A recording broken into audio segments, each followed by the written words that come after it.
Hi ಎಲ್ರಿಗೂ ನಮಸ್ಕಾರ. ಇದು ಸಂಡೇ ಮಿನಿ ವ್ಲಾಗ್ ಆಗಿರುತ್ತೆ.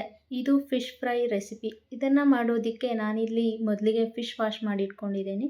ನಂತರ ಒಂದು ಮಿಕ್ಸಿ ಜಾರಿಗೆ ಸ್ವಲ್ಪ ಪುದೀನ ಸೊಪ್ಪು ಹಾಗೆ ಸ್ವಲ್ಪ ಕೊತ್ತಂಬರಿ ಸೊಪ್ಪು ಹಾಗೂ ಕರಿಬೇವಿನ ಸೊಪ್ಪನ್ನು ಹಾಕಿ 4 ಹಸಿರು ಮೆಣಸಿನಕಾಯಿ ಹಾಕಿ ರುಬ್ಬಿಟ್ಕೋಬೇಕು. ನಂತರ ಒಂದು ಪ್ಲೇಟ್ಗೆ ರುಚಿಗೆ ತಕ್ಕಷ್ಟು ಉಪ್ಪು ಹಾಗೆ 2 ಟೇಬಲ್ ಸ್ಪೂನ್ ಕಾರ್ನ್ಫ್ಲೋರ್, ಅರ್ಧ tablespoon chilli flour, 1 spoon ಅಕ್ಕಿ ಹಿಟ್ಟು ಮತ್ತು 1 ಸ್ಪೂನ್ ಕಡಲೆ ಹಿಟ್ಟು, 1 ಸ್ಪೂನ್ ಶುಂಠಿ ಬೆಳ್ಳುಳ್ಳಿ ಪೇಸ್ಟ್ ಹಾಗೆ ಅರ್ಧ ನಿಂಬೆಹಣ್ಣಿನ ರಸ ಹಾಗೂ 1 ಸ್ಪೂನ್ ಕಸೂರಿ ಮೇಥಿ, 1 ಮೊಟ್ಟೆ, ಇದರ ಜೊತೆಗೆ ಆಗಲೇ ರುಬ್ಬಿಟ್ಕೊಂಡಿರೋ ಗ್ರೀನ್ ಮಸಾಲೆ ಹಾಕಿ ಮಿಕ್ಸ್ ಮಾಡ್ಕೋಬೇಕು ಚೆನ್ನಾಗಿ. ನೆಕ್ಸ್ಟ್ ಈ ಮಸಾಲೆನ ಫಿಶ್ ಜೊತೆ ಮಿಕ್ಸ್ ಮಾಡಿ 20 ನಿಮಿಷ ಮ್ಯಾರಿನೇಟ್ ಮಾಡಬೇಕು.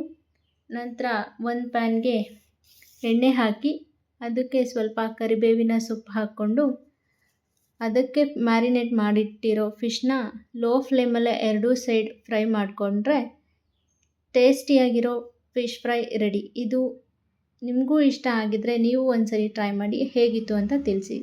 Thank you.